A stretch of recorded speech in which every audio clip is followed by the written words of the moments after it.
ಇಂದಿರೆಗೆ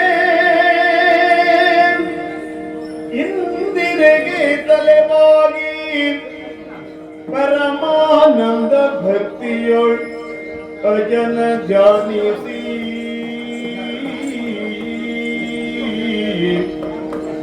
ವಂದಿಸುವೆ ಶಾರದೆಗೆ ಶಕ್ರಾದ್ಯಮರಿಂಗಿರಗಿ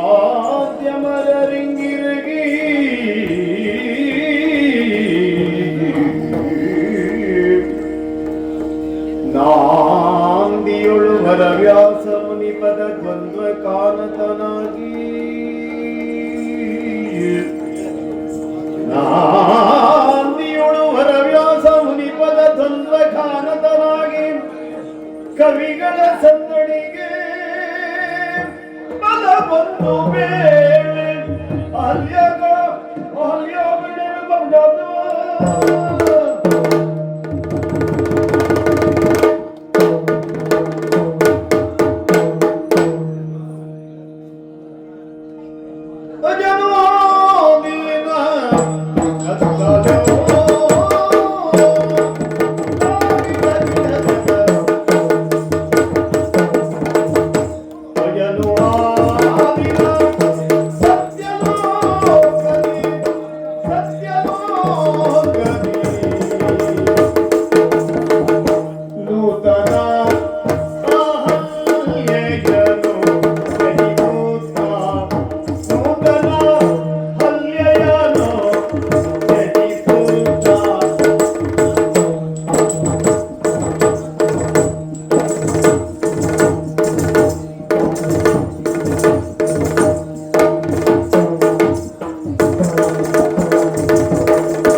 ಸೃಷ್ಟಿಕರ್ತವನ್ನಾಗಿ ಸೃಷ್ಟಿ ಕಾರ್ಯವನ್ನು ಮಾಡ್ತಾ ಇದ್ದೇನೆ.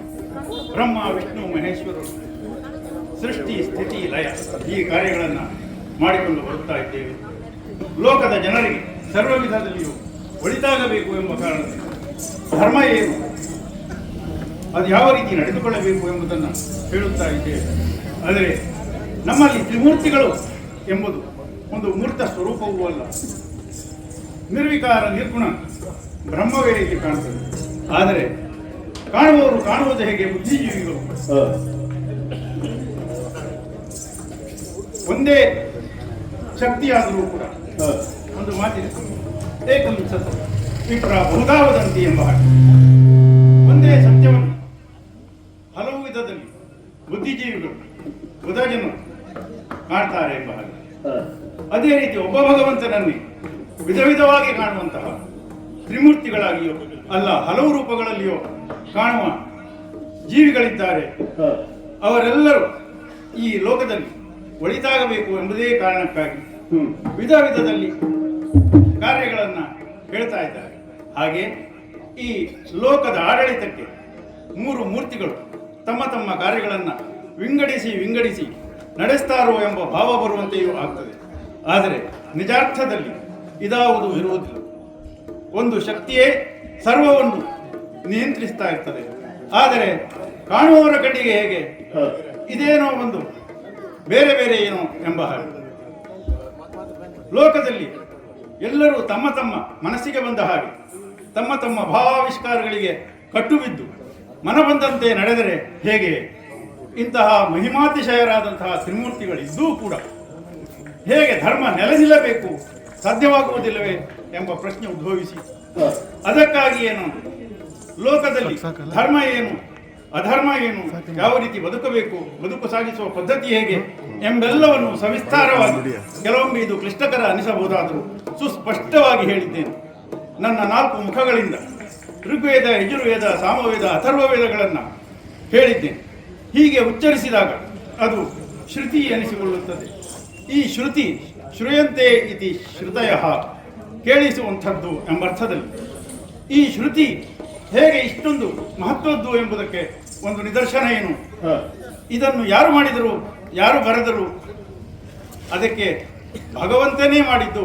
ಯಾಕೆಂದರೆ ವೇದ ಪುರುಷನಾದಂತಹ ನಾನು ಹೇಳಿದ್ದಾದ್ದರಿಂದ ಇದನ್ನು ಯಾರೇ ಒಬ್ಬ ಋಷಿ ಅವನ ತಾನು ಮಾಡಿದ್ದು ಎಂದು ಹೇಳುವ ಹಾಗಿಲ್ಲ. ಆದರೆ ಒಬ್ಬ ಋಷಿಯ ಮೂಲಕವಾಗಿ ಲೋಕಮುಖಕ್ಕೆ ಇದು ಪ್ರಕಟವಾಗ್ತದೆ, ಪ್ರಚುರಗೊಳ್ಳುತ್ತದೆ ಎಂಬ ಕಾರಣಕ್ಕಾಗಿ, ಆ ಋಷಿಯನ್ನು ನೋಡಿದ ಕೇಳಿದ ಎಂಬ ಕಾರಣಕ್ಕಾಗಿ ದೃಷ್ಟಾರ, ಮಂತ್ರ ದೃಷ್ಟಾರ ಎಂದು ಕರೀತಾರೆ. ಅವನ ಮೂಲಕವಾಗಿ ಇದು ಲೋಕದ ಬೆಳಕನ್ನು ಕಾಣ್ತದೆ. ಹಾಗೆಯೇ ಇದನ್ನು ಅಪೌರುಷೇಯ ಅಂತ ಕರೆಯುವುದು. ಯಾಕೆ, ಯಾವುದೇ ಒಬ್ಬ ಪಾಂಚಭೌತಿಕ ಶರೀರಧಾರಿ ಇದನ್ನು ಹೇಳಿದ್ದಲ್ಲ, ದೇವರೇ ಹೇಳಿದ್ದು. ಆದರೆ ಅಂತಹ ಮಹಿಮಾನ್ವಿತ ಅಂತಹ ಋಷಿ ಮುನಿಗಳ ಮೂಲಕವಾಗಿ ಪ್ರಪಂಚಕ್ಕೆ ಕೊಡಮಾಡಲ್ಪಟ್ಟದ್ದು. ಅದರ ಪ್ರಕಾರ ಜನ ನಡೆದುಕೊಂಡರು ಅಂತಾದರೆ ಸ್ವರ್ಗವನ್ನು ಹೊಂದಬಹುದು. ಅಷ್ಟೇ ಏಕೆ, ಸ್ವರ್ಗಕ್ಕಿಂತ ಮೇಲಿನ ಮೆಟ್ಟಿಲಾದಂತಹ ಮೋಕ್ಷವನ್ನು ಕೂಡ ಮುಮುಕ್ಷುಗಳಾದವರು ಹೊಂದುತ್ತಾರೆ ಎಂಬುದಕ್ಕೆ ಸಂಶಯವೇ ಇಲ್ಲ. ಇದನ್ನೆಲ್ಲ ನಾವು ಹೇಳಿದ್ದು ಯಾಕೆ, ಲೋಕದ ಜನರಿಗೆ ಧರ್ಮ ಏನು, ಅದರಲ್ಲೂ ವಿಶೇಷವಾಗಿ ಇದನ್ನು ನಾವು ಹೇಳುವುದು ಕರ್ಮಭೂಮಿಯಾದಂತಹ ಭೂಲೋಕದ ಜನರಿಗೆ. ಯಾಕೆ, ಬಾಕಿದ್ದ ಲೋಕಗಳಲ್ಲಿ ಯಾವುದೇ ರೀತಿಯ ಯಜ್ಞಯಾಗಾದಿಗಳನ್ನು ಮತ್ತೊಂದನ್ನು ಮಾಡಿ ಪುಣ್ಯ ಸಂಪಾದನೆ ಪಾಪವನ್ನು ಕಟ್ಟಿಕೊಳ್ಳುವುದು ಇರುವುದಿಲ್ಲ. ಇಲ್ಲಿ ಜೀವಿಯಾದವನು ಪುಣ್ಯ ಕಾರ್ಯಗಳನ್ನು ಪಾಪ ಕಾರ್ಯಗಳನ್ನು ಮಾಡಬಹುದು. ಆದರೆ ಯಾವನು ಮುಮುಕ್ಷುವಾಗಿದ್ದಾನೆ ಅವನು ಪಾಪ ಪುಣ್ಯಗಳ ಲೇಪವನ್ನು ಹೊಂದದೆಯೇ ಮೋಕ್ಷವನ್ನು ಸಂಪಾದಿಸಬೇಕಾಗ್ತದೆ. ಇಲ್ಲಿ ಒಂದು ಸಂಶಯ ಮೂಡಬಹುದು, ಪಾಪ ಹೊಂದಬಾರದು, ಪಾಪಕರ್ಮಗಳನ್ನು ಮಾಡಬಾರದು ಎಂಬುದನ್ನು ಒಪ್ಪಿಕೊಳ್ಳೋಣ. ಆದರೆ ಪುಣ್ಯಕರ್ಮವನ್ನು ಮಾಡಬಾರದು. ಯಾಕೆ, ಪಾಪದ ಲೇಪ ಇದ್ದರೆ ಅವನು ನರಕಕ್ಕೆ ಹೋಗುವುದು ಖಂಡಿತವೇ. ಹಾಗೆಯೇ ಪುಣ್ಯದ ಲೇಪ ಇದ್ದರೆ ಕೂಡ ಅವನು ಅದನ್ನು ಅನುಭವಿಸುವುದಕ್ಕೆ ಅಲ್ಲ, ಆ ಪುಣ್ಯದ ಸುಖವನ್ನು ಅನುಭವಿಸುವುದಕ್ಕೆ ಸ್ವರ್ಗಕ್ಕಾದರೂ ಹೋಗಬೇಕಾಗ್ತದೆ. ನಿಜವಾದ ಮೋಕ್ಷಕಾಮಿಗಳು ಸ್ವರ್ಗವನ್ನು ಬಯಸುವುದಿಲ್ಲ. ಆದ್ದರಿಂದ ಯಾವನು ಈ ಮೋಕ್ಷದ ದಾರಿಯಲ್ಲಿರ್ತಾನೆ ಅವನು ಪಾಪಕರ್ಮಗಳನ್ನು ಮಾಡಲೇ ಕೂಡದು, ಕಾರ್ಯಗಳನ್ನು ಮಾಡಬೇಕು. ಮಾಡಿದರೆ ಪುಣ್ಯ ಫಲವನ್ನು ಭಗವದರ್ಪಣ ಬುದ್ಧಿಯಿಂದ ಮಾಡಬೇಕು. ಪುಣ್ಯ ಫಲವೆಲ್ಲವೂ ಭಗವಂತನಿಗೆ ಅರ್ಪಿತವಾಗ್ತದೆ ಎಂಬ ಭಗವದ್ ಅಭಿಮುಖವಾದಂತಹ ಭಕ್ತಿಯನ್ನು ಹೊಂದಿ ಯಾರು ಕಾರ್ಯ ಮಾಡ್ತಾರೆ ಅದರಿಂದ ಒಳಿತಾಗ್ತದೆ. ಋಗ್ವೇದ, ಯಜುರ್ವೇದ ಇವೆಲ್ಲವನ್ನು ನಾವು ಯಜ್ಞಯಾಗಾದಿಗಳಿಗೆ ಹೇಳಿರುವುದಕ್ಕೆ ಕಾರಣ ಏನು, ಆ ಮೂಲಕವಾಗಿ ಲೋಕದಲ್ಲಿ ಧರ್ಮ ಸ್ಥಿರವಾಗಿ ನಿಲ್ಲಬೇಕು, ಜನರಿಗೆ ಒಳ್ಳೆಯದಾಗಬೇಕು. ಋಗ್ವೇದವನ್ನು ಕಲಿತವನು, ಪಂಡಿತನಾದವನು ಯಾವುದೇ ಒಂದು ಯಜ್ಞದಲ್ಲಿ ಭದ್ರವಾಗಿರ್ತಾನೆ. ಅದೇ ರೀತಿ ಋಗ್ವೇದ ಶ್ಲೋಕಮಯವೂ ಕಾವ್ಯಮಯವೂ ಆಗಿದೆ. ಅದೇ ರೀತಿ ಯಜುರ್ವೇದ ಇದು ಗದ್ಯ ರೂಪದಲ್ಲಿ ಧರ್ಮ ಸೂಕ್ಷ್ಮಗಳನ್ನು ತಿಳಿಸಿಕೊಡುವಂಥದ್ದು. ಈ ಯಜುರ್ವೇದದ ಒಬ್ಬ ಪಂಡಿತ ಅಂದರೆ ಅವನನ್ನು ಅಧ್ವರ್ಯು ಅಂತ ಕರೀತಾರೆ, ಯಜ್ಞದಲ್ಲಿ ಅಧ್ವರ್ಯವಾಗಿರ್ತಾನೆ. ಹಾಗೆಯೇ ಸಾಮವೇದದಲ್ಲಿ ಇದು ಗಾನಮಯವೂ ಶ್ಲೋಕಮಯವೂ ಆಗಿರುವಂಥದ್ದು. ಇದನ್ನು ತಿಳಿದಂತಹ ಒಬ್ಬ ಪಂಡಿತನನ್ನು ಉದ್ಗಾತೃ ಅಂತ ಕರಿತೀವಿ. ಯಜ್ಞದಲ್ಲಿ ಅವನು ಉದ್ಗಾತೃವಾಗಿರ್ತಾನೆ. ಆದರೆ ಅಥರ್ವ ವೇದವನ್ನು ಬಲ್ಲಂತಹ ಅಥರ್ವ ವೇದದ ಪಂಡಿತನೊಬ್ಬ ಅವನು ಬ್ರಹ್ಮನಾಗಿರ್ತಾನೆ. ಅವನು ಅಥರ್ವ ವೇದದ ಜೊತೆಗೆ ಋಗ್ವೇದ, ಯಜುರ್ವೇದ, ಸಾಮವೇದಗಳನ್ನು ತಿಳಿದವನಾಗಿರಬೇಕು ಎಂಬುದು ಇಲ್ಲಿಯ ತಾತ್ಪರ್ಯ. ಈ ಕೇವಲ ವೇದಗಳನ್ನು ಹೇಳಿದರೆ ಸಾಕೆ, ವಿಧಿ ನಿಷೇಧ ಕರ್ಮಕಾಂಡೀಯವಾದ ವಿಚಾರಗಳನ್ನೆಲ್ಲವನ್ನು ಹೇಳಿದ್ದೇನೆ. ಎಲ್ಲವನ್ನು ಒಬ್ಬನಿಗೆ ಅರಗಿಸಿಕೊಳ್ಳಲಿಕ್ಕೆ ಸಾಧ್ಯ ಆಗ್ತದೋ ಎಂಬ ಪ್ರಶ್ನೆ ಬೇರೆ. ಆದರೆ ಅವೆಲ್ಲವೂ ಲೋಕದಲ್ಲಿ ಸ್ಥಿತವಾಗಿದ್ದರೆ ಸಂದರ್ಭಾನುಸಾರ ನಿಜವಾದ ಒಬ್ಬ ಭಕ್ತನೋ, ಒಬ್ಬ ಧರ್ಮಿಷ್ಠನೋ, ಧರ್ಮದ ದಾರಿಯ ಮೂಲಕವಾಗಿ ಮೋಕ್ಷವನ್ನು ಸಂಪಾದಿಸಬೇಕು ಎಂಬವನು ಅದನ್ನು ಉಪಯೋಗಿಸಿಕೊಳ್ಳಲಿಕ್ಕೆ ಸಾಧ್ಯ ಆಗ್ತದೆ ಎಂಬುದು ಇದರ ಮತಿತಾರ್ಥ. ಹಾಗೆ ಬ್ರಾಹ್ಮಣಗಳಿದ್ದಾವೆ. ಬ್ರಾಹ್ಮಣಗಳಲ್ಲಿ ಯಜ್ಞ ವಿಧಿಗಳನ್ನು ಹೇಳಿದ್ದೇನೆ. ಆರಣ್ಯಕಗಳಿದ್ದಾವೆ. ಆರಣ್ಯಕಗಳಲ್ಲಿ ಧರ್ಮ ಜಿಜ್ಞಾಸೆ ನಡೀತದೆ. ಇನ್ನು ಉಪನಿಷತ್ತುಗಳಂತೂ ಈ ವೇದ ವಾಗ್ಮಯದ ಉತ್ತುಂಗ ಶಿಖರಗಳು. ದೇವ, ಜೀವ, ಜಗತ್ತು, ಬಂಧ, ಮೋಕ್ಷ ಇವೆಲ್ಲದರ ಕುರಿತಾಗಿ ಉಪನಿಷತ್ತುಗಳು ತಿಳಿಸಿಕೊಡ್ತವೆ. ಜೀವನೇನು, ದೇವರೇನು, ಈ ಅವಿನಾದ್ವೈತವನ್ನು, ಅದ್ವೈತ ಸಿದ್ಧಾಂತವನ್ನು ತಿಳಿ ಹೇಳುವಂಥದ್ದು. ಹಾಗೆ ಜಗತ್ತು ಹೇಗಿರಬೇಕು, ಬಂಧ ಏನು, ಮೋಕ್ಷ ಏನು, ಅಂದರೆ ಯಾವುದಾದ್ರೂ ಒಂದು ಕಾರ್ಯ ಕರ್ಮ ಬಂಧಕವಾಗ್ತದೆ, ಇಲ್ಲ ಅದು ಮೋಚಕವಾಗಬೇಕಾದರೆ ಏನು ಮಾಡಬೇಕು, ಇವೆಲ್ಲವನ್ನು ತಿಳಿಸಿಕೊಟ್ಟಿರುವುದರಿಂದ ಈ ಉಪನಿಷತ್ತುಗಳನ್ನು ವೇದಗಳ ಸಾರ ಸಿದ್ಧಾಂತದ ಶಿಖರ ಎಂದು ಹೇಳಿದರೆ ತಪ್ಪಾಗಲಿಕ್ಕಿಲ್ಲ. ಹಾಗೆ ನಮ್ಮಲ್ಲಿ ಒಂದು ಮಾತಿದೆ, ಯಾರಾದರೂ ಅವರು ಹೇಳುವಾಗ ನಮ್ಮ ದೇವರು ತ್ರಿಮೂರ್ತಿಗಳಲ್ಲಿಯೂ ಕೂಡ ಇವನು ಬ್ರಹ್ಮನ ಪರ, ಇವನು ವಿಷ್ಣುವಿನ ಪರ, ಇವನು ಮಹೇಶ್ವರನ ಪರ ಎಂಬ ಹಾಗೆ ನಮ್ಮಲ್ಲಿಯೇ ನಡೆದಂತಹ ಒಂದು ವಿಚಾರವನ್ನು ತಿಳಿಸಬೇಕು ಅಂತಂದರೆ, ಪ್ರಾರಂಭದಲ್ಲಿ ನನಗೂ ವಿಷ್ಣುವಿಗೂ ಯಾರು ದೊಡ್ಡವರು ಅಂದರೆ ನಾವು ಕೂಡ ಯಾವುದೋ ವ್ಯಾಜವನ್ನು ತೆಗೆದುಕೊಂಡು ಜಗಳ ಬರ್ತೇವೆ ಅಂತ ಅರ್ಥ ಅಲ್ಲ. ಇದರಲ್ಲಿ ಇದೆಲ್ಲ ಧರ್ಮ ಜಿಜ್ಞಾಸೆ ಅಥವಾ ಯಾವುದು ಎಷ್ಟು ಎಂಬುದನ್ನು ತಿಳಿಯಬೇಕಾದ ಅನಿವಾರ್ಯತೆಯನ್ನು ಅಗತ್ಯತೆಯನ್ನು ತಿಳಿದುಕೊಂಡು ಮಾಡಿದ್ದೇವೆ ವಿನಃ ಇದು ಮಕ್ಕಳಾಟಿಕೆಯಲ್ಲ. ಆಗ ವಿಷ್ಣು ನನ್ನ ಉದರವನ್ನು ಪ್ರವೇಶ ಮಾಡಿದ. ನನ್ನ ಉದರವನ್ನು ಪ್ರವೇಶ ಮಾಡಿ ಕಾರಣಾಂತರಗಳಿಂದ ಅಧೋದ್ವಾರದಿಂದ ಹೊರಗೆ ಬಂದ ಎಂಬಲ್ಲಿಗೆ ಅವನು ಅಧೋಕ್ಷಜ ಎಂಬ ಹೆಸರನ್ನು ಪಡೆದ, ಅಧೋಕ್ಷಜನಾಗಿ ಕಾಣಿಸಿಕೊಂಡ. ಅಂದರೆ ಅಧೋದ್ವಾರದಿಂದ ಹುಟ್ಟಿ ಬಂದವನು. ಮುಂದೆ ನಾನು ವಿಷ್ಣುವಿನ ಉದರವನ್ನು ಪ್ರವೇಶ ಮಾಡಿದೆ. ಹಾಗೆ ವಿಷ್ಣುವಿನ ಉದರದಿಂದ ನಾನು ಅವನ ನಾಭಿ ಕಮಲದ ಮೂಲಕವಾಗಿ ಹೊರಗೆ ಬಂದೆ. ಅಲ್ಲಿಗೆ ಕಮಲ ಸಂಭವ ಎನಿಸಿಕೊಂಡೆ. ಆದರೆ ವಿಷ್ಣುವಿನ ಭಕ್ತರು ಹೇಳುವುದು ಹೇಗೆ, ಬ್ರಹ್ಮ ವಿಷ್ಣುವಿನ ಮಗ ಅಂತ. ಹಾಗಾದರೆ ಮೊದಲೇ ವಿಷ್ಣು ಬ್ರಹ್ಮನ ಮಗನಾಗಲಿಲ್ಲವೋ ಅಂತ ಯಾರು ಪ್ರಶ್ನೆ ಕೇಳುವುದಿಲ್ಲ, ಕೇಳುವ ಅಗತ್ಯವೂ ಇಲ್ಲ. ಯಾಕೆಂದರೆ ನಮ್ಮಲ್ಲಿ ವಿರೋಧಾಭಾಸ ವಿರೋಧಗಳು ಇವೆ ಅಂತಲ್ಲ, ಹೇಗೆ ಭಕ್ತರು ತಮಗೆ ಬೇಕಾದ ಹಾಗೆ ಅದನ್ನೇ ನಾನು ಹೇಳಿದ್ದು. ಏಕಂ ಸತ್ ವಿಪ್ರ ಬಹುಧಾ ವದಂತಿ ಅಂತ ಹೇಳಿದ್ದು ಅದೇ ಕಾರಣಕ್ಕಾಗಿ. ಹೀಗೆಲ್ಲ ನಡೆದುಕೊಂಡು ಬರ್ತಾ ಇರ್ತದೆ. ಈ ಮೂಲಕವಾಗಿ ಲೋಕದಲ್ಲಿ ಒಳಿತಾಗಬೇಕು ಎಂಬುದೇ ಯಾರು ಯಾವ ಮನಸ್ಸನ್ನು ಹೊಂದಿರ್ತಾರೆ ಅವನ ಮನಸ್ಸು ಹೇಗೆ ಪ್ರವರ್ತಿಸುತ್ತದೆ ಅದರ ಮೇಲಿಂದ ಪುಣ್ಯ ಪಾಪಗಳು ನಿರ್ಧರಿಸಲ್ಪಡ್ತವೆ. ಮನಸ್ಸು, ಬುದ್ಧಿ, ಚಿತ್ತ, ಅಹಂಕಾರ. ಮನಸ್ಸು ನಾನು ಇದನ್ನು ಮಾಡ್ತೇನೆ, ಬಿಡ್ತೇನೆ, ಬೇಡ, ಬೇಕು, ಇದು ಮನಸ್ಸು. ಆದರೆ ಇದನ್ನು ಮಾಡಿದರೆ ಹೀಗಾದೀತು, ಒಳಿತಾಗಲಿಕ್ಕಿಲ್ಲ, ಬೇಡ, ಅಥವಾ ಇದನ್ನು ಮಾಡಿದರೆ ಒಳಿತಾಗ್ತದೆ, ಮಾಡು ಎಂಬುದು ಬುದ್ಧಿಯ ಕಾರ್ಯ. ಇನ್ನು ಚಿತ್ತ, ಇಂದೀಗ ನಾನು ಮಾತನಾಡ್ತಾ ಇರುವುದು ಅಥವಾ ಯಾರೋ ಒಬ್ಬನು ಈಗ ಏನನ್ನು ಹೇಳ್ತಾ ಇದ್ದಾನೆ ಅಂತಂದರೆ ಅವನು ಆಗಲೇ ಹೇಳಿದ, ನಿನ್ನೆಯೋ ಮೊನ್ನೆಯೋ ಹಿಂದೆ ನಡೆದದ್ದನ್ನು ನೆನಪಿಸಿ ಹೇಳ್ತಾನೆ ಅಂತಾದರೆ ಅದು ಚಿತ್ತದ ಕಾರ್ಯವಾಗ್ತದೆ. ಇನ್ನು ಅಹಂಕಾರ, ಇಲ್ಲಿ ಅಹಂಕಾರ ಎಂಬುದಕ್ಕೆ ನಾನು ಕರ್ತೃವಾಗಿದ್ದೇನೆ, ನಾನು ಮಾಡಿದ್ದೇನೆ, ಅಹಂ ಕರೋದು, ಆ ರೀತಿಯಲ್ಲಿ ಬರುತ್ತೆ. ಇವಿಷ್ಟನ್ನು ಸೇರಿಸಿ ಮನಸ್ಸು, ಬುದ್ಧಿ, ಚಿತ್ತ, ಅಹಂಕಾರ ಇವೆಲ್ಲ ಸೇರಿ ಅಂತಃಕರಣ ಎನಿಸಿಕೊಳ್ತದೆ. ಈ ಅಂತಃಕರಣ ವೃತ್ತಿ ಹೇಗಿರ್ತದೆ, ಅದು ಭಗವದ್ ಅಭಿಮುಖವಾಗಿ ಇರ್ತದೋ ಇಲ್ಲ ಯಾವುದೋ ಒಂದು ಕುಕಾರ್ಯದ ಕುರಿತಾಗಿ ಪ್ರವರ್ತಿಸ್ತದೋ ಎಂಬುದರ ಮೇಲಿಂದ ವ್ಯಕ್ತಿಯಾದವನು ಧರ್ಮಿಷ್ಠನೋ, ಮೋಕ್ಷಕಾಮನೋ, ಮೋಕ್ಷಕ್ಕೆ ಭಾಜನನೋ ಎಂಬುದು ನಿರ್ಧರಿಸಲ್ಪಡ್ತದೆ. ಆದರೆ ಹೋಗುವ ದಾರಿಯ ಕುರಿತಾಗಿ ಎಲ್ಲರೂ ಹೇಳ್ತಾರೆ, ಏನು ಜ್ಞಾನಿಯಾಗಬೇಕು. ಜ್ಞಾನಿಯಾಗುವುದು ಅಂದ್ರೇನು? ಮೋಕ್ಷವನ್ನು ಪಡೆಯುವವನು ಜ್ಞಾನಿಯಾಗ್ತಾನೆ, ಜ್ಞಾನಿಯಾದವನಿಗೆ ಮೋಕ್ಷ ಲಭಿಸ್ತದೆ, ಇದು ಶತಸಿದ್ಧ ಎಂಬ ಮಾತಿದೆ. ಹೇಗೆ? ನಾನು ಎಲ್ಲವನ್ನು ತಿಳಿದುಕೊಳ್ತೇನೆ, ಓದಿಕೊಳ್ತೇನೆ, ಕಲಿತು ಎಲ್ಲ ವಿಷಯಗಳನ್ನು ತಿಳಿದರೆ ಅವನು ಜ್ಞಾನಿ ಆದನೋ? ಬಹುಶಃ ಇನ್ನೂ ನಾನು ಕಲಿಯಲಿಕ್ಕೆ ಏನೂ ಉಳಿದಿಲ್ಲ ಎಂಬಷ್ಟನ್ನು ಕಲಿತರೆ ಅವನಿಗೆ ಮೋಕ್ಷ ದೊರೆಯುತ್ತದೋ? ಇಲ್ಲ. ಯಾಕೆ? ನಾನು ಕಲಿಯುವುದಕ್ಕೆ ಏನೂ ಇಲ್ಲ ಎಂಬ ದಾರ್ಷ್ಟ್ಯ ಅವನಲ್ಲಿ ಬಂದರೆ ಅವನು ಜ್ಞಾನಿ ಅಂತ ಎನಿಸಿಕೊಳ್ಳುವುದಿಲ್ಲ. ಇನ್ನು ಎಲ್ಲ ವಿಷಯಗಳನ್ನು ಓದಿ ತಿಳಿದುಕೊಂಡವ ಅವ ಅತಿ ಹೆಚ್ಚು ಎಂದರೆ ಪಂಡಿತನಾದನು. ಕಳ್ಳತನ ಮಾಡಬಾರದು, ಧರ್ಮದ ದಾರಿಯಲ್ಲಿ ನಡೆಯಬೇಕು, ಅಧರ್ಮದ ದಾರಿಯಲ್ಲಿ ಸಾಗಬಾರದು, ಈ ಎಲ್ಲವನ್ನು ತಿಳಿದವನು ಅವನು ಜ್ಞಾನಿ ಎನಿಸಿಕೊಳ್ಳುವುದಿಲ್ಲ. ಆದರೆ ನಿಜಾರ್ಥದಲ್ಲಿ ಯಾವೆಲ್ಲವನ್ನು ಪಂಡಿತ ಅರಿತಿದ್ದಾನೋ ಅದನ್ನು ಕಾರ್ಯರೂಪಕ್ಕೆ ತರ್ತಾನೆ. ಅವನು ಕಳ್ಳತನ ಮಾಡುವುದಿಲ್ಲ, ಧರ್ಮದಾರಿಯಲ್ಲಿ ನಡೀತಾನೆ, ಅಧರ್ಮವನ್ನು ಮಾಡುವುದಿಲ್ಲ. ಇದೆಲ್ಲವನ್ನು ಮಾಡುವವನು ನಿಜವಾದ ಜ್ಞಾನಿ ಎಂದೆನಿಸಿಕೊಳ್ತಾನೆ.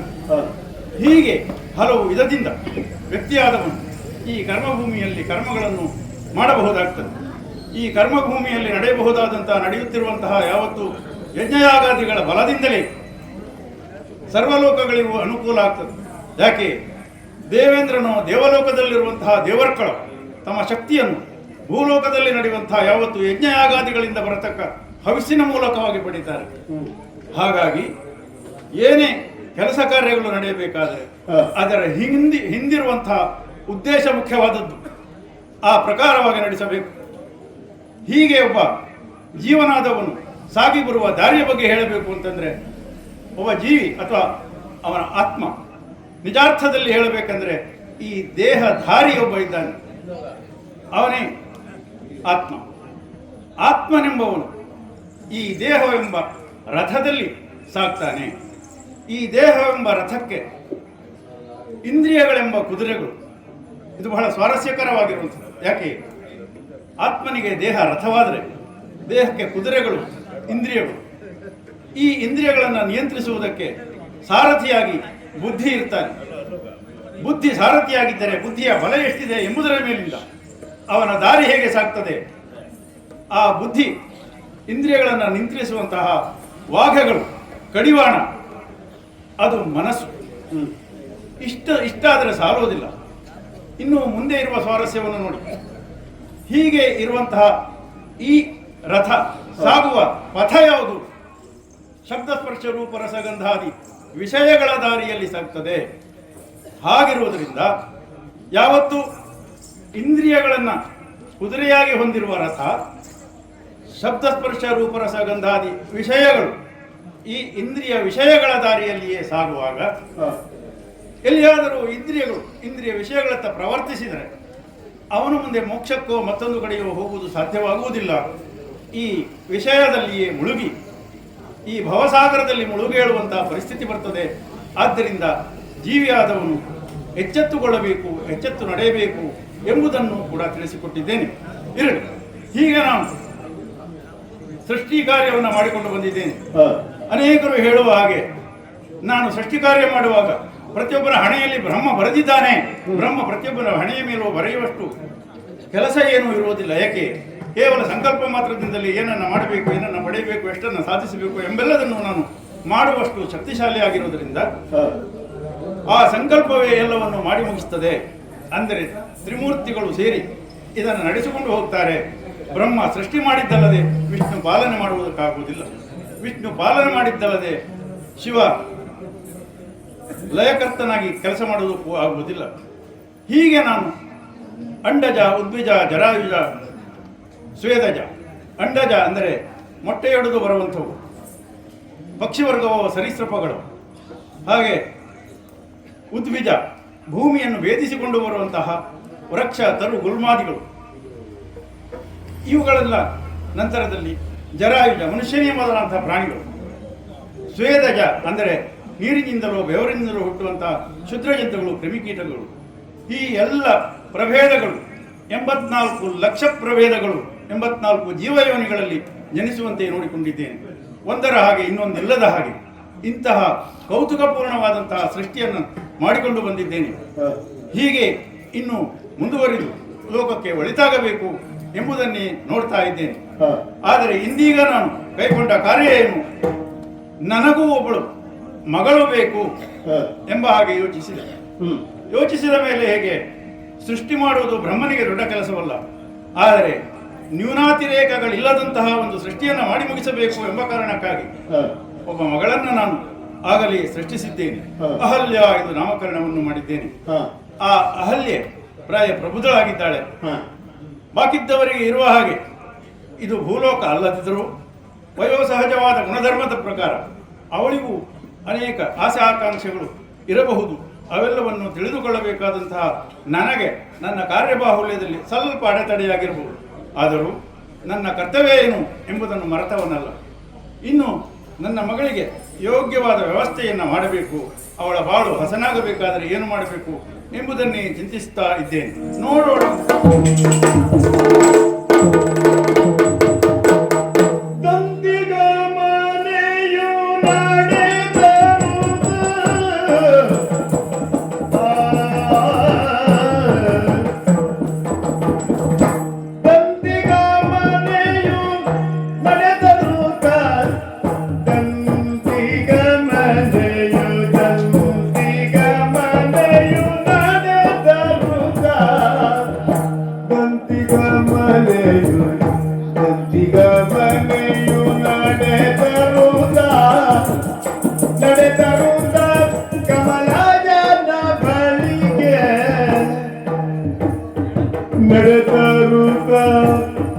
ಕಮಲಜನ ಬಳಿಗೆ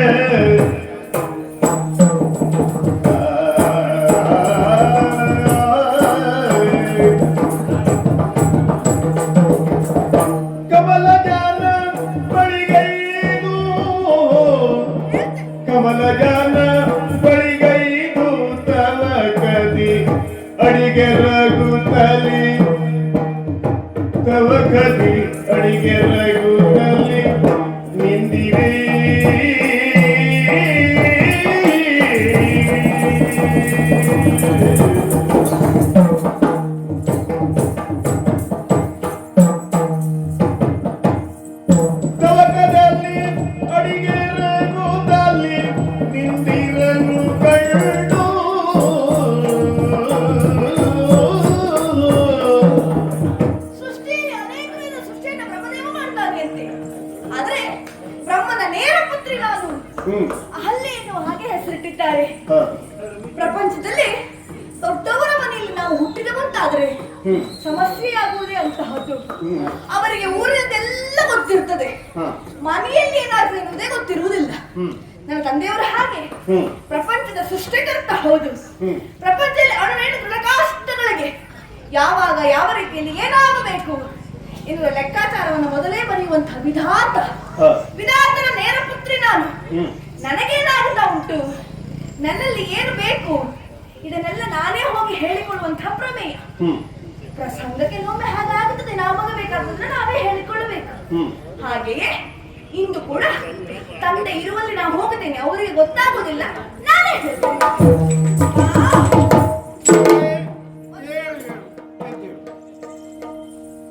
ನೂತನ ಗಮನವೇನೆ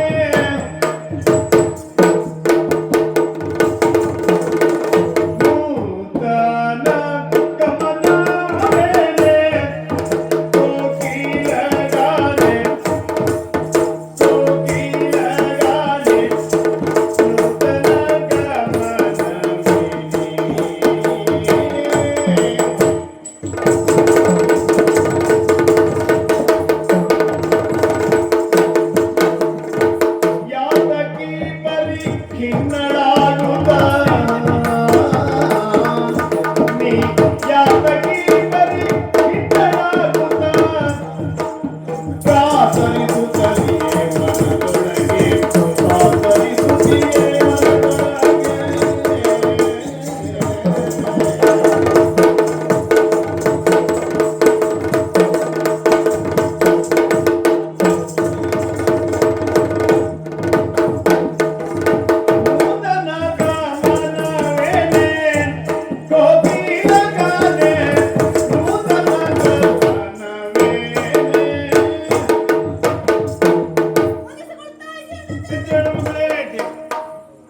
ನೀನು ಬಂದಾಗಲೇ ನಾನು ಗಮನಿಸಿದ್ದು ಏನು, ದೂರದಲ್ಲಿ ನಿಂತಿದ್ದಾಳೆ ಯಾಕೆ? ನೆನಪಿಸುವ ಮನೆಯಲ್ಲಿ ಒಬ್ಬಳು ಮಗಳಿದ್ದಾಳೆ, ನೀವು ಚತುರ್ವಿಧ ಸೃಷ್ಟಿ ಮಾಡುವವರು, ಮತ್ತೊಂದನ್ನು ಮಾಡುವವರು, ಅದೆಲ್ಲದರಲ್ಲಿ ಇರುವವರು, ಮಗಳಿಗೆ ನೆನಪೇ ಇಲ್ವಾ ಅಂತ. ಮಗಳು ದೂರದಲ್ಲಿ ನಿಂತದ್ದನ್ನು ನೋಡಿದಾಗ ಬಹುಶಃ ಇವಳು ಯಾಕೋ ಒಂದು ಸಂಕೋಚದಲ್ಲಿದ್ದಾಳೆ. ಅಪ್ಪನಲ್ಲಿ ಹೇಳುವುದಕ್ಕೂ ಕೂಡ ಕೆಲವೊಮ್ಮೆ ಹಾಗಾಗ್ತದೆ. ಹೆಣ್ಣಿಗೆ ಲಜ್ಜೆಯೇ ಪ್ರಧಾನವಾದದ್ದು, ಶೋಭೆ ಕೊಡುವಂಥದ್ದು. ಹಾಗಾಗಿ ನೀನು ಯಾವುದೇ ರೀತಿಯಲ್ಲಿ ಸಂಶಯಕ್ಕೆ, ಅನುಮಾನಕ್ಕೆ, ದುಗುಡಕ್ಕೆ, ದುಮ್ಮಾನಕ್ಕೆ ಒಳಗಾಗದೆ ನಿನ್ನ ಮನದ ಇಂಗಿತ ಏನು, ನಿನ್ನ ಮನದ ವಾಂಛೆ ಏನು ಅದನ್ನು ಸುಸ್ಪಷ್ಟವಾಗಿ ಹೇಳಬೇಕು. ಯಾಕೆ ನಿನಗೆ ಈ ಹೇಳಲಿಕ್ಕೆ ಅನುಕೂಲಕರವಾದಂತಹ ಪರಿಸರವನ್ನ, ವಾತಾವರಣವನ್ನು ನಾನು ಕಲ್ಪಿಸಿದ್ದೇನೆ. ಬಾಕಿದ್ದವರೆಲ್ಲ ಇಲ್ಲಿ ಇದ್ರೆ ನೀನು ಹೇಳಿದ ಹಾಗೆ ನನ್ನ ಲೆಕ್ಕದಲ್ಲಿಯೇ ನಾನು ಮಗ್ನನಾಗಿದ್ರೆ ಬಹುಶಃ ಅಷ್ಟನ್ನು ಮಾಡ್ಲಿಕ್ಕೆ ನಿನಗೆ ಸಮಯ ಸಿಕ್ತಿತ್ತೋ ಇಲ್ಲೋ. ಅದನ್ನೆಲ್ಲ ಬಿಟ್ಟು ಅಂದ್ರೆ ಅದನ್ನ ಮಾಡದೇ ಅಂತಲ್ಲ, ಅದರಲ್ಲಿ ನನಗೆ ಅವಕಾಶ ಮಾಡಿಕೊಂಡು ಮಧ್ಯೆ ಎಡೆ ಮಾಡಿಕೊಂಡು ನಾನು ಇದನ್ನ ಯೋಚಿಸಿದ್ದೇನೆ. ಹೇಗೆ ನನ್ನ ಮಗಳಿಗೆ ಅವಳ ಪ್ರಾಯದ ವಿಷಯವೂ ನನಗೆ ಗೊತ್ತಿರುವುದರಿಂದ ಹೇಗೆ ಏನು ಮಾಡಬೇಕು ಅದಕ್ಕಿಂತ ಮುಂಚಿತವಾಗಿ ನೀನು ದೂರದಲ್ಲಿ ಒಂದು ನಿಂತೆಯಲ್ಲ, ಆ ನಿಲ್ಲುವುದಕ್ಕೆ ಕಾರಣ ಏನು? ಏನಾದರೂ ಹೇಳಬೇಕು ಅಂತಿದ್ರೆ ನೇರವಾಗಿ ಹೇಳುವುದಕ್ಕೆ ನಿನಗೇನಾದರೂ ಅನುಮಾನ ಉಂಟೋ? ಆದ್ದರಿಂದ ಮಗಳೇ, ಇಂಥ ಯಾವುದನ್ನು ಇಟ್ಟುಕೊಳ್ಳದೆ ನೀನು ಹೇಗೆ ಬಂದೆ ಹಾಗೆಯೇ ನಗು ನಗುತ್ತಾ ನನ್ನಲ್ಲಿ ಮನದ ಇಂಗಿತವನ್ನು ಸುಸ್ಪಷ್ಟವಾಗಿ ಹೇಳಬೇಕು. ಹಾಗೆ ಹೇಳಿದಾಗ ಮಾತ್ರ ನನಗೆ ಅರ್ಥ ಆಗುತ್ತದೆ. ಮುಗೀತು ಅಂತ ಇರುವುದಿಲ್ಲ ಅದು. ಎಲ್ಲರೂ ಬರಲಿ, ನಿನಗೆ ಜಾಗ ಉಂಟು. ನಾನು ಮಾತನಾಡಬೇಕು, ನನ್ನ ವಿಷಯ ಅಲ್ಲ, ಅಲ್ಲಿರುವಂತಹ ನಮ್ಮ ಉಪವನದ ವಿಷಯ. ಉತ್ತಮ ಉದ್ಯಾನದೊಳಗೆ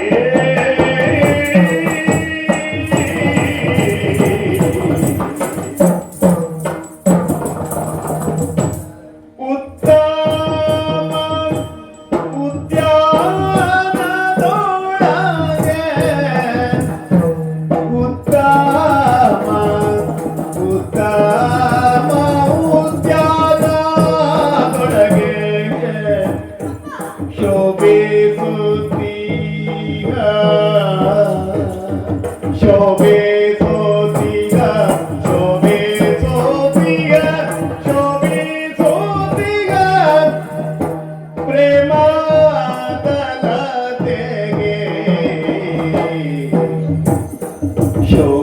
ಶೋಭಿಸೋತಿಹ ಶೋಭಿಸೋತಿಹ ಶೋಭಿಸೋತಿಹ ಪ್ರೇಮದ ಲತೆಗೆ ಲತೆಗೆ ಲತೆಗೆ ಉತ್ತಮ ಉದ್ಯಾನದೊಳಗೆ ಶೋಭಿಸುತ್ತಿಯ ಪ್ರೇಮದ ಲತೆಗೆ ಶೋಭಿಸುತ್ತಿಯ ಪ್ರೇಮದ ಲತೆಗೆ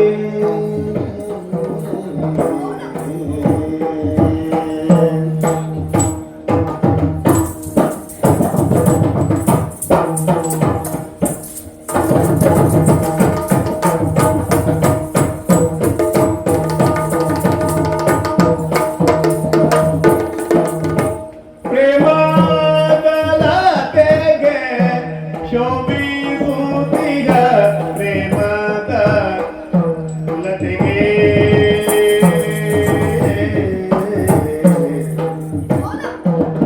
ಉತ್ತಮ ಉದ್ಯಾನದೊಳಗೆ ಶೋಭಿಸುತ್ತಿಯ ಪ್ರೇಮದ ಲತೆಗೆ ಲತೆಗೆ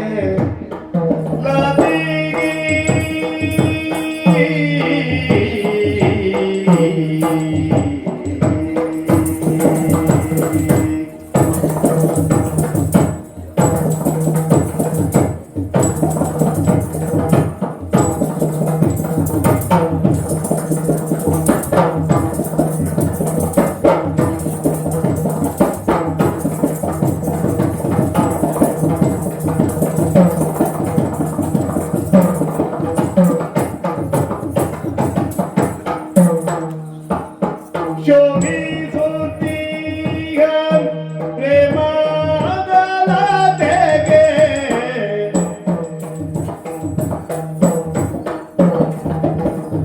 ನಿತ್ಯವೂ ನೀರಯನೆ ಭೂತ ನಿತ್ಯವೂ ನೀರಯನೆ ಭೂತ ನೀರರೆ ಭೂತ ನೀರರೆ ಭೂತ ಅಪ್ಪುವ ವೇಳೆಗೆ ನಿತ್ಯವೂ ನಿತ್ಯವೂ ನೀರೇ ಭೂತ ನೀರೇ ಭೂತ ಹಬ್ಬುವ ವೇಳೆಗೆ ಬಳ್ಳಿ ಹಾಕುವ ವೇಳೆಗೆ ಬಳ್ಳಿ ಹಾಕುವ ವೇಳೆಗೆ ಚಿತ್ತದಿ ಗಣಿಸದೆ ಸ್ವಸ್ಥದೊಳಿ ಪೂದೆ ಸಾದಿ ಗಣಿಸದ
ಧಾರಗಳಿಲ್ಲದೆ ಹೋಗೆ ತಕ್ಕ ಧಾರಗಳಿಲ್ಲದೆ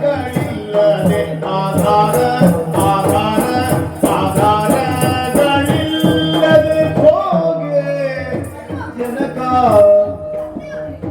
ಯೋಚಿಸಿ ನೋಡು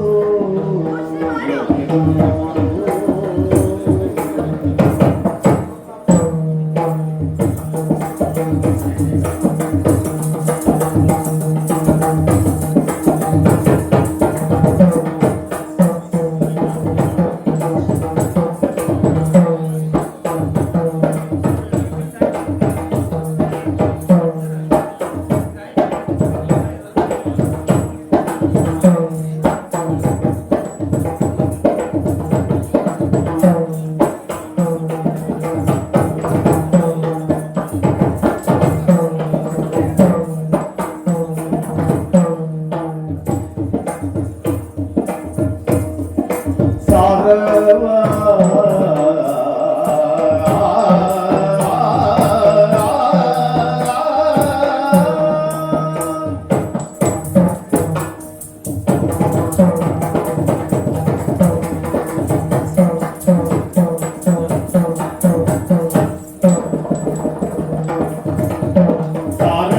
ಸಾರವತಿಯುಹಿದೆ ವಿಷಯದ ಸಾರವತಿಯುಹಿದೆ ಸಾರಸ ಸಂಭವ ಯೋಚಿಸಿ ನೋಡು ಸಾರಸ ಸಂಭವ ಯೋಚಿಸಿ ನೋಡು ನೀ ಯೋಚಿಸಿ ನೋಡು ಭಿನ್ನವಿಸುವುದೇನು ತಾತ ಗುಣ ಪೂರ್ಣನೆ ಭಕ್ತ ಸಂಪ್ರೀತ ಗುಣ ಪೂರ್ಣನೆ ಭಕ್ತ ಸಂಪ್ರೀತ ಸಂಪ್ರೀತ ಸಂಪ್ರೀತ ಸಂಪ್ರೀತ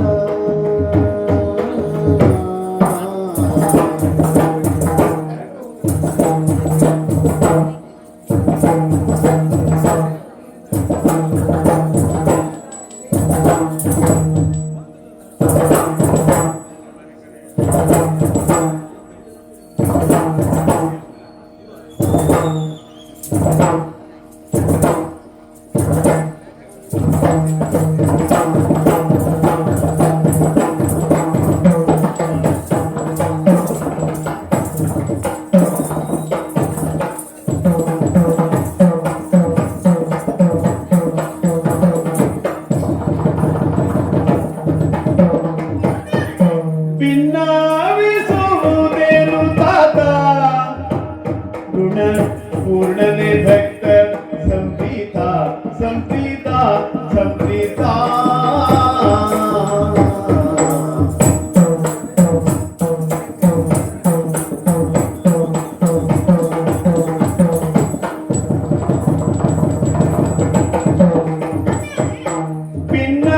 ಭಿನ್ನವಿಸುವುದೇನು ತಾತ ಗುಣ ಪೂರ್ಣನೆ ಭಕ್ತ ಸಂಪ್ರೀತ ತಂದೆಯವರೇ, ಮಗಳೇ, ಮೊದಲಾಗಿ ಈಗ ನೀನು ಹ, ನಮ್ಮ ಉದ್ಯಾನದ ಹ, ತರುಗುಲ್ಮಾದಿಗಳಿಗೆ ಲತಾದಿಗಳಿಗೆ ಹ, ಆಗುವ ಕಷ್ಟವನ್ನು ಹ, ನೋಡಿ ಹ. ಅವುಗಳಿಗೆ ಏನಾದರೂ ಒಂದು ವ್ಯವಸ್ಥೆ ಮಾಡಬೇಕು ಎಂದು ಅಬ್ಬಬ್ಬಬ್ಬಬ್ಬಬ್ಬ. ಇಷ್ಟೆಲ್ಲ ಕಷ್ಟಪಟ್ಟಿರುವುದನ್ನು ನೋಡಿದರೆ ಸ್ವಲ್ಪ ಸಾವರಿಸಿಕೋ ನೀನು. ನನಗೆ ಯಾಕೆ ಹ, ಒಂದು ಸಾವರಿಸಿದ- ಮಾತಿದೆ, ಏನು? ಸಂತೋಷಂ ಜನಯತೆ ಪ್ರಾಜ್ಞಃ ಹೌದೌದು. ತದೇವ ಈಶ್ವರ ಪೂಜನಂ. ಹ್ಮ್. ಯಾರಿಗಾದರೂ ಹ, ಬೇರೆಯವರಿಗೆ ಒಳಿತಾಗಲಿ ಆಗಲಿ. ಸಂತೋಷವಾಗಲಿ ಹೌದೌದು. ಎಂಬ ಕಾರಣಕ್ಕಾಗಿ ಹ, ತಾನು ತನ್ನ ದೇಹವನ್ನು ಹ್ಮ್. ತನ್ನ ಯಾವತ್ತು ಕೆಲಸ ಕಾರ್ಯಗಳನ್ನು ಅದರಲ್ಲಿ ತೊಡಗಿಸಿ ಹ. ಅವರಿಗೆ ಅನುಕೂಲ ಮಾಡಿಕೊಡುವುದು. ಬದುಕನ್ನ ಸವೆಯುವುದು ಕೆಲವು ವರ್ಗವಾದ್ರೆ ಹ. ಮತ್ತೆ ಕೆಲವು ವರ್ಗ ಬದುಕನ್ನ ಸವೆಸುವುದು. ಹ್ಮ್. ನೀವು ನಿಮ್ಮಂತವರು ಹ. ಬದುಕನ್ನ ಸವೆಸುವುದರ ಮೂಲಕವಾಗಿ ಮತ್ತೊಬ್ಬರ ಬದುಕಿಗೆ ದೀಪವಾಗುವವರು. ಹಣತೆಯೊಂದು ತಾನು ಉರಿದುಕೊಂಡು ಯಾವ ರೀತಿಯಲ್ಲಿ ಜಗತ್ತಿಗೆ ಬೆಳಕನ್ನು ನೀಡುತ್ತದೆಯೋ ಅದೇ ರೀತಿಯಲ್ಲಿ ಪ್ರಪಂಚದ ಕಲ್ಯಾಣಕ್ಕಾಗಿ ಲೋಕ ಕಲ್ಯಾಣಾರ್ಥಕ್ಕಾಗಿ ನಿಮ್ಮ ಶರೀರವನ್ನೇ ವ್ಯಯಿಸುವವರು ನೀವು. ಲೋಕ ಕಲ್ಯಾಣವನ್ನು ಮಾಡುವುದು ಹೌದು. ಹ. ಪ್ರಪಂಚವೇ ನಿಮ್ಮ ಸೃಷ್ಟಿಯಿಂದಾದ ಮೇಲೆ ಪ್ರಪಂಚಕ್ಕೆ ನೀವೇ ಹೊಣೆಗಾರರು ಅಂತಾಯ್ತು. ಹಾಗಾದ್ರೆ ಪ್ರಪಂಚದ ಬಗ್ಗೆ ಜ್ಞಾನವಿರುತ್ತದೆ ತಾತ. ಆದ್ರೆ ಏನಾಗಿ ಹೋಗುತ್ತದೆ, ಮನೆಯಲ್ಲಿ ಏನಾಗ್ತಾ ಉಂಟು ಅಂತ ಗೊತ್ತಾಗುವುದಿಲ್ಲ. ಹೌದಾ? ಗೊತ್ತು ಮಾಡಬೇಕಾಗ್ತದೆ ಕೆಲವೊಮ್ಮೆ. ಹ. ಯಾಕೆ, ನಿಮಗಿರುವಂತಹ ಹೊಣೆಗಾರಿಕೆ ಅಂತಹದ್ದು ನನಗೂ ಅರ್ಥವಾಗುತ್ತದೆ. ಆದ್ರೆ ಮನೆಯಲ್ಲಿ ನನಗೆ ಬೇಕಾದಂತ ಯಾವ ಕುಂದುಕೊರತೆಯು ಆಗದ ರೀತಿಯಲ್ಲಿ ಸಖಿ ವರ್ಗವನ್ನು ಈಗಾಗಲೇ ಕೊಟ್ಟವರಿದ್ದೀರಿ. ಬೇಕಾದ್ದನ್ನ ನಾನು ಹೀಗೆ ಹೇಳಿದ್ರೆ ಅದು ಬಂದು ಮಾಡಿಕೊಡ್ತಾರೆ. ಮತ್ತೆ ಉದ್ಯಾನವನವನ್ನು ನೀವೇ ನಿರ್ಮಾಣ ಮಾಡಿಕೊಟ್ಟಿದ್ದೀರಿ. ನನಗೆ ವಿಹರಿಸಬೇಕು ಅಂತಾದ್ರೆ ನಾನು ಅತ್ತ ಕಡೆಗಾಗಿ ಹೋಗುತ್ತೇನೆ. ಮತ್ತೆ ಆ ಉದ್ಯಾನವನದಲ್ಲಿ ನನಗೆ ಬೇಕಾದಂತಹ ಸಸ್ಯಗಳನ್ನು ಲತೆಗಳನ್ನು ನಾನು ಬೆಳೆಸುವುದಕ್ಕೆ ಸ್ವತಂತ್ರ ಅವಕಾಶವನ್ನು ನೀಡಿದ್ದೇನೆ. ಅಂತೆಯೇ ನನಗೆ ಬೇಕಾಗಿರುವಂತಹ ಅನೇಕ ಪುಷ್ಪಗಳ ಲತೆಗಳನ್ನು ಒಂದು ನೋಡಿ ಒಮ್ಮೆ ಉದ್ಯಾನವನವನ್ನು ಹೇಗೆ ಬೆಳೆಸಿದ್ದೇನೆ ಗೊತ್ತುಂಟಾ? ಹೌದಪ್ಪ, ಮೊನ್ನೆ ತಂದದ್ದೆಲ್ಲ ಈಗ ಹಬ್ಬುತ್ತಾ ಉಂಟು. ಅದಕ್ಕಿಂತಲೂ ಒಂದು ತಿಂಗಳು ಮೊದಲು ತಂದದ್ದೆಲ್ಲ ಈಗ ಹಬ್ಬುತ್ತಾ ಉಂಟು.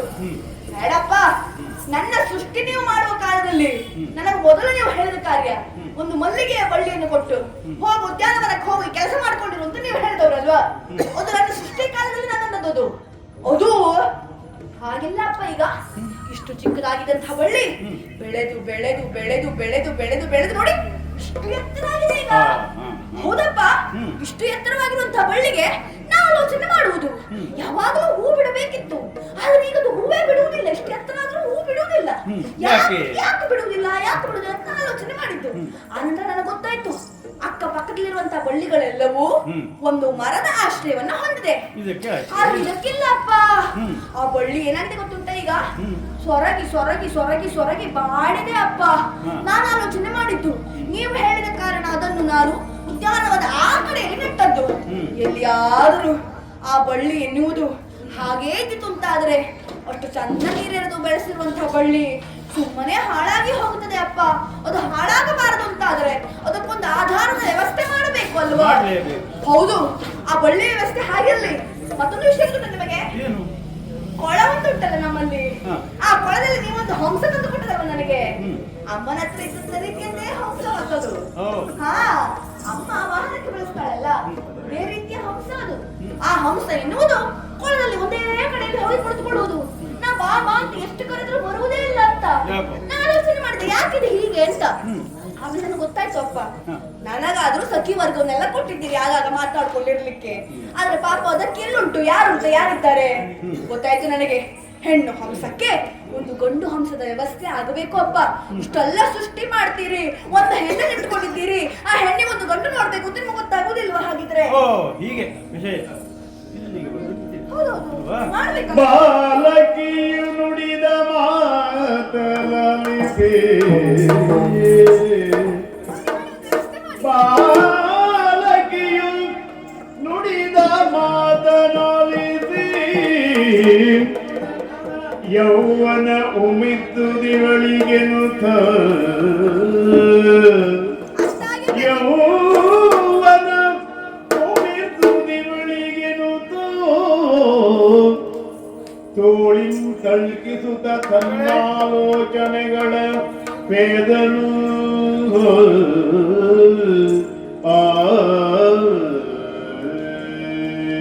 ಜಾಣೆ ನೀನು. ಯಾರಲ್ಲಿ ಹೇಗೆ ಎಷ್ಟು ಮಾತಾಡಬೇಕು, ಯಾವ ರೀತಿಯಿಂದ ಮುಟ್ಟಿಸಬೇಕಾದಂತಹ ವಿಷಯವನ್ನ ಮುಟ್ಟಿಸಬೇಕು ಎಂಬ ಸ್ಪಷ್ಟ ಕಲ್ಪನೆ ಉಂಟು. ಮತ್ತೆ ಬಳ್ಳಿಗೊಂದು ಮಾಮರದ ವ್ಯವಸ್ಥೆ ಆಗಬೇಕೇ? ಬ್ರಹ್ಮನ ಮಗಳು ಅಂದ ಮೇಲೆ ಮಾತಿಗೆ ಬರ ಉಂಟೆ. ಒಂಟಿ ಹೆಣ್ಣಿಗೊಂದು ಗಂಡಿನ ವ್ಯವಸ್ಥೆ ಆಗುವುದು ಬೇಡವೇ? ಆದ್ದರಿಂದ ನನ್ನನ್ನು ಎಚ್ಚರಿಸುವುದಕ್ಕೂ ಎಂಬಂತೆ ಹಲವು ಉಪಮೆಗಳನ್ನು ರೂಪಕಗಳನ್ನು ಬಳಸಿಕೊಂಡು ನೀನು ಮಾತನಾಡಿದೆಯಲ್ಲ ಮಗಳೇ, ನನಗೆ ಅರ್ಥ ಆಯ್ತು. ಈ ಕುರಿತಾಗಿ ನೀನು ಚಿಂತಿಸಬೇಕಾದ ಅಗತ್ಯ ಇಲ್ಲ. ಯಾಕೆ? ಎಲ್ಲ ವ್ಯವಸ್ಥೆ ಮಾಡ್ತೇನೆ.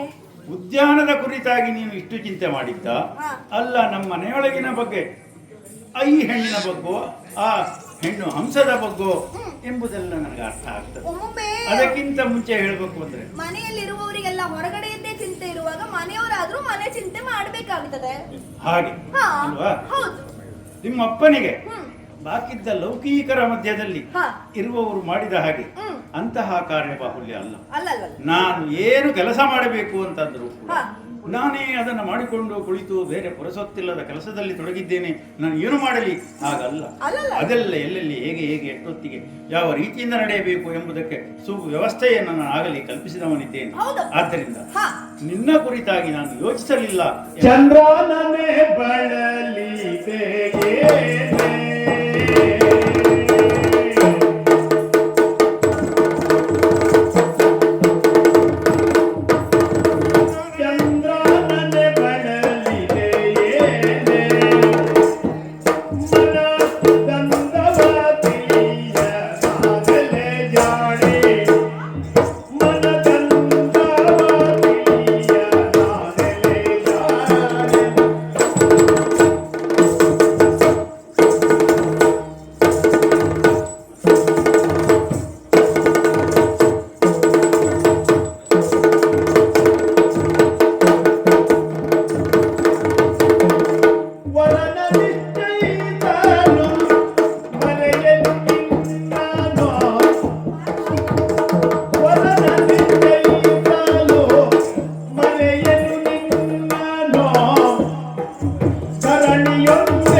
ಆಗುದಿಲ್ಲ. ಅದು ವಿಷಯ.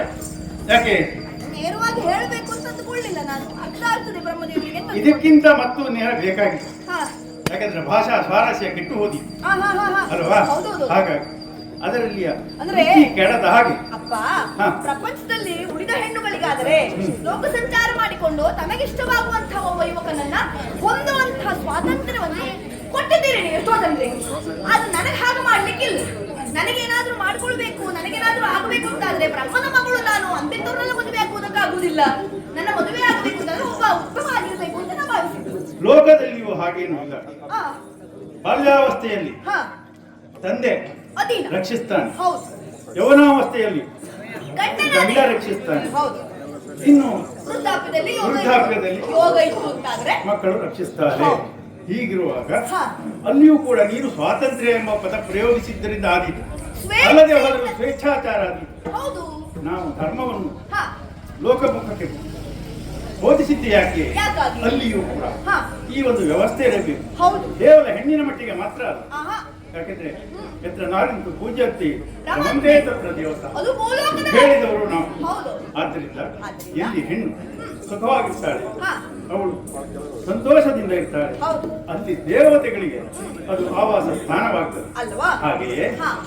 ಇಲ್ಲಿಯೂ ಕೂಡ ಹ್ಮ್. ಸತ್ಯಲೋಕದ ಬಗ್ಗೆ ಹಾ. ಯೋಚನೆ ಮಾಡುವುದು ಅಗತ್ಯ ಇದೆಯಾ? ಹಾ ಭೂರ್ಭುವಸ್ವ ಎಲ್ಲ 7ನೆಯ ಲೋಕ ಇದೆ ಹೌದೌದು. ಅಲ್ವಾ? ಹೌದೌದು. ಹಾಗಿರುವುದರಿಂದ ಇಲ್ಲಿ ಇದಾವುದಕ್ಕೂ ಕೊರತೆ ಇಲ್ಲ. ಹಾ. ನೀನು ಚಿಂತಿಸಬೇಕಾದ ಅಗತ್ಯ ಇಲ್ಲ. ನೀನು ನಿನಗೆ ಹಾ ಯಾವ ಪ್ರಾಯ ಹಾ. ಅದನ್ನು ನಾನು ಅರ್ಥ ಮಾಡಿಕೊಂಡು ಹೋಗಿದ್ದೇನೆ. ಅರ್ಥ ಮಾಡಿ- ಹಾಗಾಗಿ ಹಾ. ನಿನಗೆ ಎಂಥವನಾಗಬೇಕು? ಆ, ಅದು- ಕೇವಲ ಯಾರೋ ಒಬ್ಬರು ಹಾ. ಪ್ರಾಪಂಚಿಕರು ಹಾ. ತನ್ನ ಹೆಣ್ಣಿಗೊಂದು ಗಂಡನ ಹುಡುಕಿ ಮದುವೆ ಮಾಡಿದರು ಎಂಬುದೇ ಇಲ್ಲಿಯೂ ಆಗುವುದಕ್ಕಿಲ್ಲ. ಯಾಕಂದ್ರೆ ಇದು ಆದ್ದರಿಂದ ಸತ್ಯಲೋಕ, ಬ್ರಹ್ಮದೇವ ಹುಡುಕುವುದು ಅಂತೆಂತವರಿಗೆಲ್ಲ ಕೊಟ್ಟು ಮದುವೆ ಮಾಡುದಿಲ್ಲ ಅಂತ ನನಗೆ ಗೊತ್ತುಂಟು. ಎಂಥ ಸಮರ್ಥನಿರಬೇಕು, ಹಾ ಅವನು ಎಂಥ ಯೋಗ್ಯತಾವಂತ ಮಹಿಮಾ ಸಂಪನ್ನನಾಗಿರಬೇಕು. ಹೇಗೆ? ಒಂದು ಮುಹೂರ್ತದಲ್ಲಿ ಹಾ. ಇಡೀ ಭೂಮಿಯನ್ನ ಹಾ. ಸುತ್ತುವರಿದು ಬರಬೇಕು. ಮುಹೂರ್ತವೊಂದರಲ್ಲಿ ಅಂದ್ರೆ ಭೂಲೋಕಕ್ಕೆ ಹೋಗಬೇಕು. ಭೂಲೋಕವೊಂದರಲ್ಲಿ ಇಡೆಯನ್ನ ಸುತ್ತುವರಿದು ಬರುವಂತಹ ಹಾ. ಮಹಿಮಾತಿಶಯವನ್ನು ಹೊಂದಿದಂತಹ ಒಬ್ಬನಿಗೆ ಹಾ. ನಿನ್ನನ್ನು ಧಾರೆಯನ್ನು ಕೊಡಬೇಕು ಎಂಬ ಹಾಗೆ ಮನಸ್ಸು ಮಾಡಿದ್ದೇನೆ ಮಗಳೇ. ಚಿಂತಿಸಬೇಕಾದ ಅಗತ್ಯ ಇಲ್ಲ. ಅಂದ್ರೆ ಪರೀಕ್ಷೆ ಉಂಟು. ಹಾ. ಯಾವಾತ ಭೂಲೋಕವನ್ನು ಒಂದು ಮುಹೂರ್ತದಲ್ಲಿ ಸುತ್ತಿಕೊಂಡು ಬರ್ತಾನೋ ಅವನಿಗೆ ನೀವು ನನ್ನ ಕೊಟ್ಟು ಮದುವೆ ಮಾಡ್ತೀರಿ. ಹಾ. ಹಾಗಾದ್ರೆ ಆದಷ್ಟು ಹಾಗಾಗಿ ಹೇಳಿ. ಈ ಕುರಿತು ನೀನು ಚಿಂತೆ ಮಾಡಬೇಕಾದ ಅಗತ್ಯ ಇಲ್ಲ. ಹಾ. ಇದನ್ನೆಲ್ಲ ನಾನು ಆಗಲಿ ಆಲೋಚಿಸಿದ್ದೇನೆ. ಹೌದಲ್ಲ? ಇದಕ್ಕೆ ಕಾಲ ಕೂಡಿ ಬರ್ತದೆ. ಹಾ. ಕಾಲ ಕೂಡಿ ಬಂದಾಗ ಹಾ. ಇದಕ್ಕೆಲ್ಲ ಒಂದು ವ್ಯವಸ್ಥೆಯನ್ನು ಮಾಡ್ತೇನೆ. ಆಗಲಿ. ಒಳಿತಾಗಲಿ. ನಾನು- ಶುಭವಾಗಲಿ.